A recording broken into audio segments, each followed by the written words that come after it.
সবাইকে আমন্ত্রণ। Clemon beyond the গ্যালারিতে হাজির হয়ে গেছে আমি রেজওয়ানুজ্জামান, আর আজকে আমাদের সঙ্গে আছেন সাথীরা জাকির জেসি। সবাই চেনেন, সাবেক ক্রিকেটার, বর্তমানে আম্পায়ার হিসেবে দেশ বিদেশের বিভিন্ন আন্তর্জাতিক জাতীয় ম্যাচ পরিচালনা করছেন। জেসি, প্রথমেই জানতে চাই যে আসলে আমি একদম লাস্টেরটা থেকে শুরু করি। ভারতকে হারাতে পারবে না বাংলাদেশ, সৌরভ গাঙ্গুলি বলেছেন। তিনি কি এটা বলার জন্য বলেছেন, কিংবা বাংলাদেশের সমর্থকদের তাতিয়ে দেওয়ার জন্য বলেছেন, কিংবা নিজ দেশের সমর্থকদের শক্তি যোগানোর জন্য বলেছেন, নাকি সত্যি রিয়েলিস্টিক ওয়েতে বাংলাদেশ পারবে না ভারতকে হারাতে? রিয়েলিস্টিক আমি যদি বলি, সেটা কিছুদিন আগ পর্যন্ত যদি বলতেন সৌরভ গাঙ্গুলি, কথাটা ঠিক ছিল। তবে বাংলাদেশ যেভাবে পাকিস্তানের সাথে সিরিজটা জিতে এসেছে, তারপর আমার কাছে মনে হয় না যে রিয়েলিস্টিক ব্যাপারটা আছে। কারণ বাংলাদেশ যেভাবে পাকিস্তানের সাথে খেলেছে, আমি শুনছিলাম যে পাকিস্তানের এক্স ক্যাপ্টেনরা বলছিল যে মনে হচ্ছে বাংলাদেশ না অস্ট্রেলিয়ার সাথে খেলছে পাকিস্তান।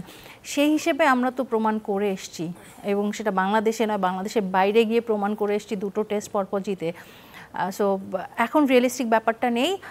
সৌরভ গাঙ্গুলি, যেটা শুধু সৌরভ গাঙ্গুলি না, ইন্ডিয়ান সবাইকে হয়তো আপনি যদি 100 জনকে জিজ্ঞেস করেন, 100 জনের মধ্যে 99 জনই বলবে যে হয়তো বাংলাদেশ হারাতে পারবে না। এটা আমাদের জন্য তো ভালো, কারণ বাংলাদেশকে খুব বেশি আন্ডার এস্টিমেট করছে। কারণ টেস্ট ক্রিকেটে তো আমরা খুব ভালো ক্রিকেট এর আগে কখনোই খেলিনি, জাস্ট লাস্ট পাকিস্তান সিরিজটা বাদে।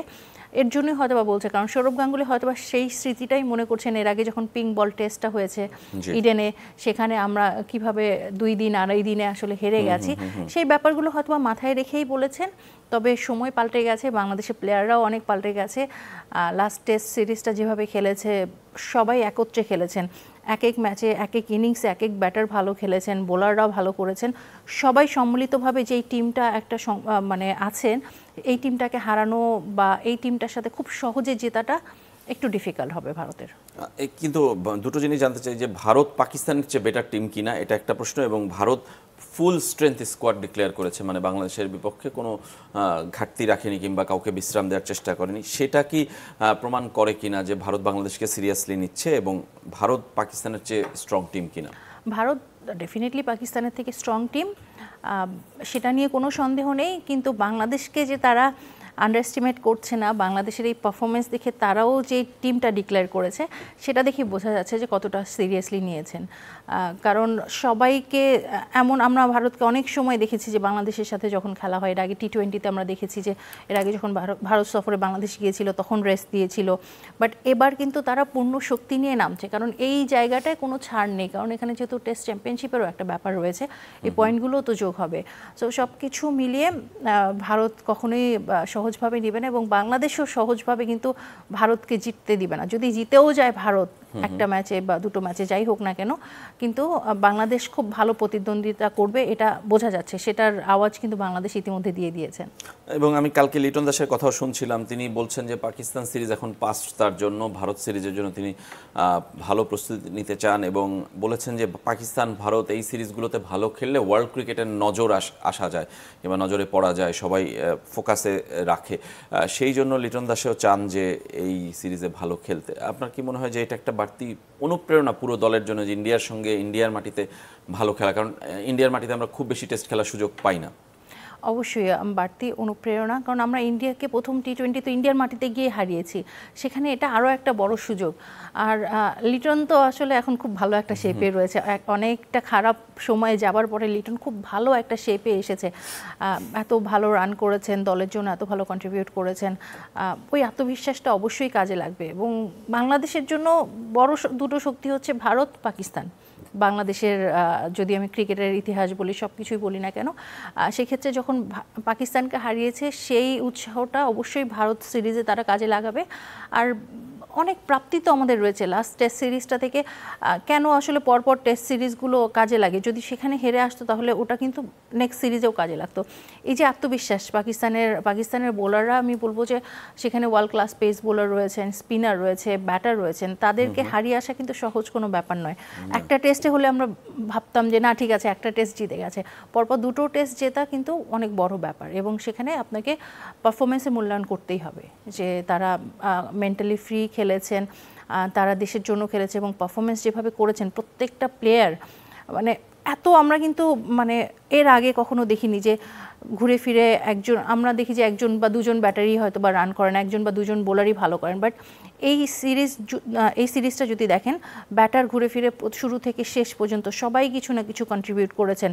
প্রথম ম্যাচে যারা পারেননি তারা দ্বিতীয় ম্যাচে করেছেন, বোলার যারা প্রথম ম্যাচে হয়তো 5 উইকেট পেয়েছেন দ্বিতীয় ম্যাচে দেখবেন অন্য কেউ 5 উইকেট পেয়েছেন, 4 উইকেট পেয়েছেন।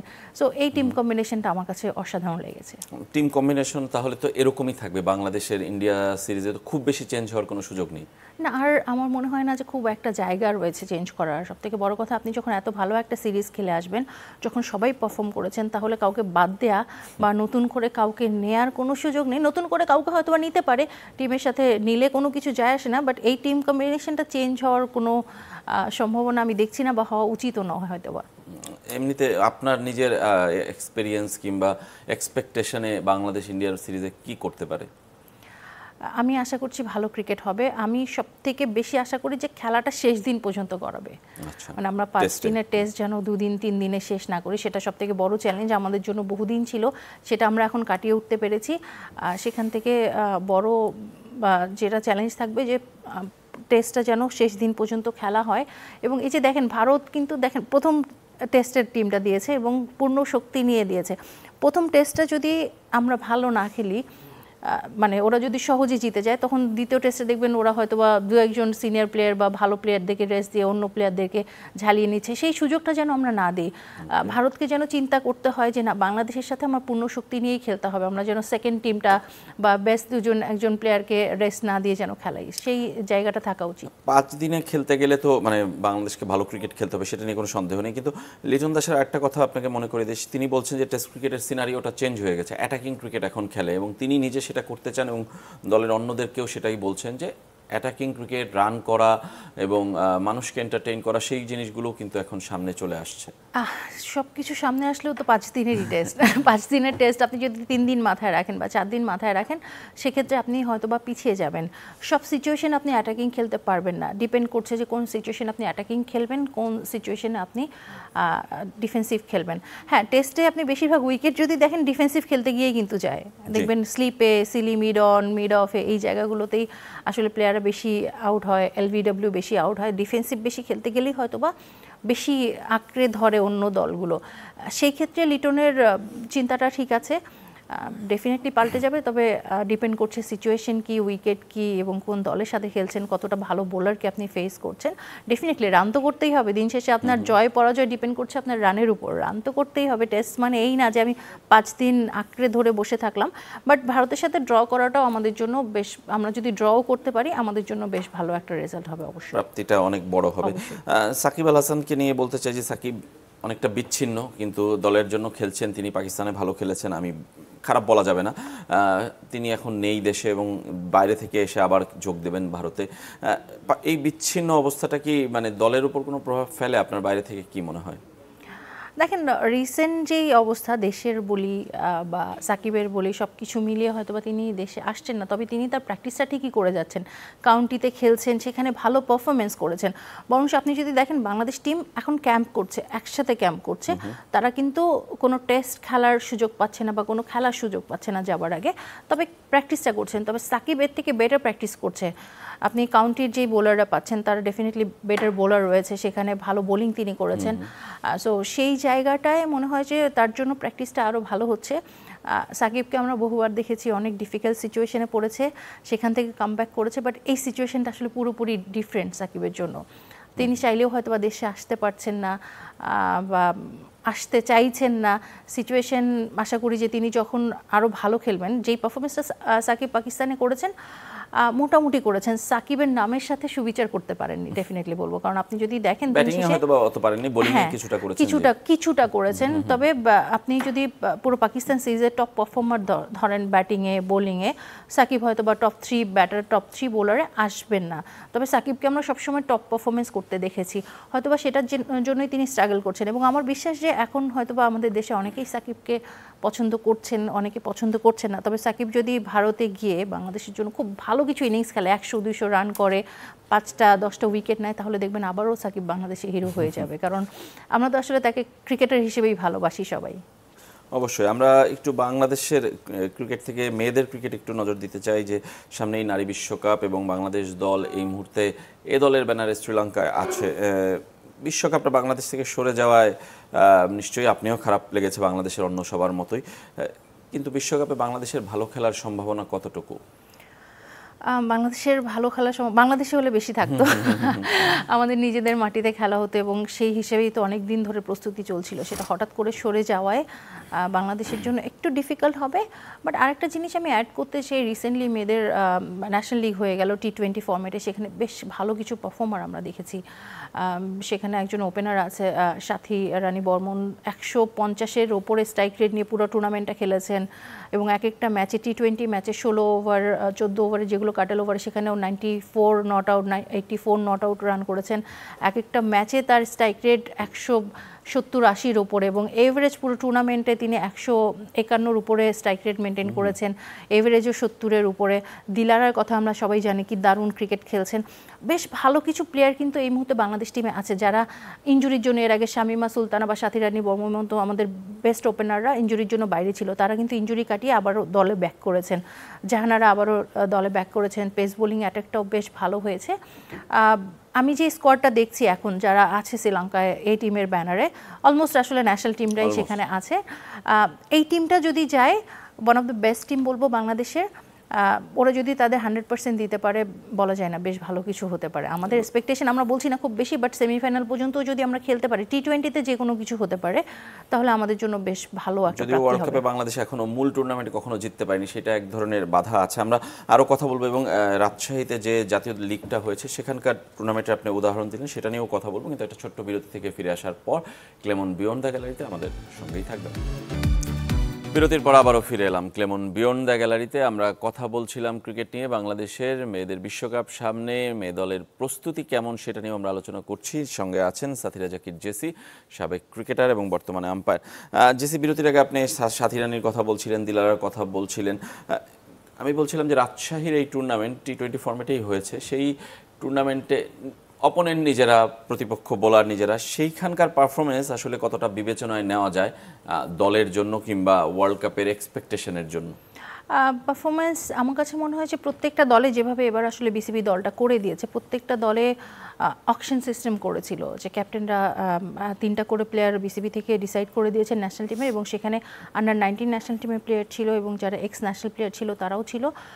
সব কিছু মিলে 8টা টিমই একদম সমানভাবে স্ট্রং ছিল এবং প্রত্যেকটা টিমেই ন্যাশনাল টিমের বোলাররা ছিল, সেটা পেস বোলার বলেন, স্পিনার বলেন, ব্যাটাররা ছিল, সেভাবেই আসলে ভাগ করে দেয়া হয়েছে। সেটা যদি আমি বলি, দেখেন যে কোনো মানে আপনার বোলিংয়ের কোয়ালিটি যাই হোক না কেন, আপনি যখন এত বড় বাউন্ডারি পার করে 6 মারছেন, তার মানে আপনার মধ্যে কোনো ক্যাপাবিলিটি আছে সেভাবে। সেটা আপনি যদি ভালো না হন, সেটা নর্মাল একদম নতুন বোলার আসলেও তাকে খেলতে পারবেন না। বাংলাদেশে যারা বেস্ট প্লেয়াররা ছিল তারাই এই টুর্নামেন্টটা খেলেছে এবং সেখানে যখন একজন প্লেয়ার এত ভালো পারফরমেন্স করেন তাহলে ডেফিনেটলি তার মাঝে কিছু আছে। এবং যারা এই ওয়ার্ল্ড কাপে গেছে অলমোস্ট সবাই কিন্তু ভালো করে গেছে। নিগার সুলতানের কথা বলতে চাই যে প্লেয়ার অফ দ্য টুর্নামেন্ট হয়েছেন, স্বর্ণা হায়েস্ট উইকেট টেকার হয়েছেন, সাথী রানী হায়েস্ট রান গেটার হয়েছেন, এবং এই পারফরমেন্সগুলো দেখে আমার কাছে ভালো লেগেছে। আমি আম্পায়ারিং করছিলাম, আম্পায়ার হিসেবে যখন দেখি আসলে তো দিন শেষে আমি বাংলাদেশ টিমের কথাটাই চিন্তা করি বা দেখে ভালো লাগে যে হ্যাঁ একটা নতুন প্লেয়ার ভালো খেলছে। যখন দেখি যে এরা ভালো খেলছে তখন বিশ্বাসটা জাগে এবং ওদের কোয়ালিটি অফ শটস দেখলেই আপনি বুঝতে পারবেন যে কোন প্লেয়ারটা কেমন খেলতে পারে। এটা দেখে আমি আশাবাদী, আসলে আশাবাদী। এবং গতকালকেও শ্রীলঙ্কা এই দলের সাথে যেই ম্যাচটা খেলেছে সেখানেও বেশ ভালো খেলেছে, যদিও শ্রীলঙ্কা এ টিম সেটা পুরোপুরি ছিল, কম্পিটিশন হয়তো বা সেইভাবে হয়নি। আমি ডেফিনেটলি একটা জিনিস বলতে পারি, শ্রীলঙ্কা এই টিমে যে বোলারদের ফেস করছেন তার থেকে ন্যাশনাল লিগে ভালো বোলারদের ফেস করে গেছেন তারা, তার থেকে ভালো বোলার। কিন্তু আমরা বলছিলাম যে T20 ওয়ার্ল্ড কাপে বাংলাদেশ কখনোই জিতেনি, সেটা একটা বড় আক্ষেপের জায়গা আমাদের। এবং এবার কি সেটা ভাঙবে আপনি মনে হয়, যদিও প্রথম ম্যাচে স্কটল্যান্ডের সঙ্গে? ভাঙার চান্স 100% আছে। আমি এবার খুবই আশাবাদী, কারণ ওই যেটা বললাম যে শামিমা তো one of the best opener আমাদের, সেখানে দিলারা এবং সাথী, এই 3জন প্লেয়ার যদি খেলে, সাথে সাথে আপনি নিগার সুলতানা জ্যোতি এবং স্বর্ণা, এই 5টা প্লেয়ার যদি আমাদের খেলতে পারে, 5 জনের মধ্যে সবাই তো খেলবে না, 2 জন বা 3 জনও যদি খেলেন তাহলে যে কোনো দল আমাদের সাথে দাঁড়ানোর সাহস রাখবে না হয়তোবা। T20-তে তো আপনার সবার পারফরমেন্স হবে না, 2 জন 3 জন প্লেয়ারও যদি খেলেন তাহলে অপোনেন্ট টিম, বিশেষ করে দিলারা এবং সাথী যদি ওপেন করে বা শামিমা তামিমা, এরা 2জন বা 3জন যদি খেলে তাহলে অপোনেন্ট টিমের আসলে মাথা নষ্ট হয়ে যাবে, কারণ ওদের সব দিকে শট রয়েছে, বড় বড় শট খেলতে পারেন, বড় বড় 6 মারতে পারেন, যেটা মনে হয় যে এর আগে কখনো এত ভালো ওপেনিং পার্টনারশিপ কখনোই বাংলাদেশ টিম পায়নি। যদি তারা খেলতে পারেন তাদের বেস্টটা, তাহলে ডেফিনেটলি আমাদের জেতার সম্ভাবনা আছে। এবং ব্যাটিংটাই বাংলাদেশের সবসময় কনসার্ন থাকে এই ফরম্যাটে, আমাদের এই মেয়েদের ক্রিকেটে যদি আমি বলি, এবার আপনি মনে করছেন যে বেস্ট ব্যাটিং আমাদের? এবার বেস্ট ব্যাটিং অবশ্যই বলতে হবে, এবার বেস্ট ব্যাটিং, সাথে সাথে মুর্শিদাও রয়েছেন, এবং পরবর্তীতে আমি যদি লোয়ার অর্ডারের ব্যাটারদের কথা বলি, বেশ ভালো কিছু অলরাউন্ডার আমাদের দলে রয়েছেন। সেখানে রাবেয়া ভালো ব্যাটিং করেন, সেখানে জাহানারা আছে, এবং সবাই আসলে আমাদের নতুন যারা আছে, অলরাউন্ডার যারা আছে, তারা ব্যাটিংয়েও খুব ভালো পারফর্ম করতে পারেন। এখন যদি গিভেন ডেতে ভালো খেলে, ডেফিনেটলি এবার জিতবে, একটা হলেও জিতবে, সেটা আমি লিখে দিতে পারি। আচ্ছা, মানে আপনি এটা আশাবাদী করছেন আমাদেরকে। আরব আমিরাতের কন্ডিশন কিংবা ওয়েদার, সেটা কি আমাদের কোনো এফেক্ট ফেলবে? কারণ আপনি বলছিলেন যে প্রস্তুতি আমরা নিয়েছিলাম বাংলাদেশকে ভেবে, একটা হঠাৎ করে একটা অন্য জায়গার কথা আসলো। না, বিশেষ করে ওয়েদারের কথা, যেই গরম এখন আরব আমিরাতে, লাস্ট কিছুদিন বাংলাদেশে যেই গরম পড়ছে সেখান থেকে আরব আমিরাতে কম মনে হয়। আমরা রাজশাহীতে যেই গরমে আসলে খেলা হয়েছে, সেই গরমের থেকে সেখানে আশা করছি যে তুলনামূলকভাবে কম, কারণ খেলাটা তো অক্টোবরের শুরুতে হবে, অক্টোবরের 10-12 তারিখের দিক থেকে ওখানে একটু গরমটা কমতে শুরু করে। সো ওয়ার্ল্ড কাপটা এর জন্য ওই সময়টা মোটামুটি একটা পারফেক্ট সময়ই পড়েছে, যদিও আর কিছুদিন পরে হলে আরও গরমটা কমে যেত, বাট এই গরমে তো বাংলাদেশে এই বছরের যেই গরম পড়েছে, আমাদের মেয়েরা অ্যাটলিস্ট অভ্যস্ত, এবং শ্রীলঙ্কায় এখন খেলছে, শ্রীলঙ্কায় তো বেশ গরম। সো এই জায়গা থেকে আমরা যখন যাব, আমাদের জন্য মানে জিনিসটা সহজ হবে, বরঞ্চ অস্ট্রেলিয়া, ইংল্যান্ড, যারা ঠান্ডার জায়গা থেকে, স্কটল্যান্ড ওখান থেকে আসবে, ওদের জন্য এটা খুব কষ্ট হয়ে যেতে পারে, বাট আমাদের জন্য ওকে ওয়েদার ওকে। এমনি অপোনেন্ট হিসেবে এই ওয়ার্ল্ড কাপে আপনি কি এখনো অস্ট্রেলিয়াকেই মনে করছেন ফেভারিট, নাকি আর কেউ? অবশ্যই মেয়েদের ক্রিকেটে অস্ট্রেলিয়া এমন একটা জায়গায় আছে, এমন একটা ল্যান্ডমার্ক সেট করেছে যে সেটা আসলে সেখানে আসলে ইন্ডিয়া বলেন, ওয়েস্ট ইন্ডিজ বলেন, ইংল্যান্ড বলেন, তারাও অস্ট্রেলিয়াকে 10 বার চিন্তা করে, সেখানে বাংলাদেশকে তো অবশ্যই চিন্তা করতে হবে। তার মানে অস্ট্রেলিয়া এবারও ফেভারিট। একটু যদি জানতে চাই যে মেয়েদের ক্রিকেট কি আসলে, এই যে আপনি রাজশাহীতে খেলা দেখলেন যে 8টা টিম খেললো, কোয়ালিটি অফ ক্রিকেটার কি বেড়েছে? নাম্বার অফ ক্রিকেটার হয়তো বেড়েছে, কোয়ালিটি অফ ক্রিকেটার কি বেড়েছে? না, বেড়েছে। যখন ধরেন এর আগে 2-3 বছর আগেও আমাদের আন্ডার-19 টিমটা সেভাবে ছিল না, বাট এখন আমাদের খুব ভালো একটা আন্ডার-19 টিমও আছে, যেহেতু জানুয়ারিতে আন্ডার-19 ওয়ার্ল্ড কাপও আছে, কারণ আন্ডার-19 প্লেয়াররাও রেগুলার ক্যাম্প করছে, তাদেরকেও সব জায়গায় সমানভাবে সুযোগ দেওয়া হচ্ছে, এবং বেশ ভালো কিছু প্লেয়ার রয়েছে। আন্ডার-19 প্লেয়াররাও খুব ভালো বোলিংও করছে, ব্যাটিংও করছে, এখন তারা সিনিয়র প্লেয়ারদের সাথে কাছাকাছি একটা জায়গায় চলে এসছে। ওই যে ছেলেদের যেই জায়গাটা আগে থেকে তৈরি হয়েছে 19 থেকে ন্যাশনাল টিমে আসা, সেই সময়টা এখন বাংলাদেশ টিমে, মেয়েদের টিমেও চলে এসছে, মানে সেই পাথওয়েটা তৈরি হয়েছে কিংবা সেই ধাপটা তৈরি হয়েছে। ধন্যবাদ আপনাকে সাথীরা জাকির জেসি আমাদের স্টুডিওতে আসার জন্য। আজকের মতো আমরা এখানেই শেষ করছি, কাল আবারও দেখা হবে, সবাই ভালো থাকবেন।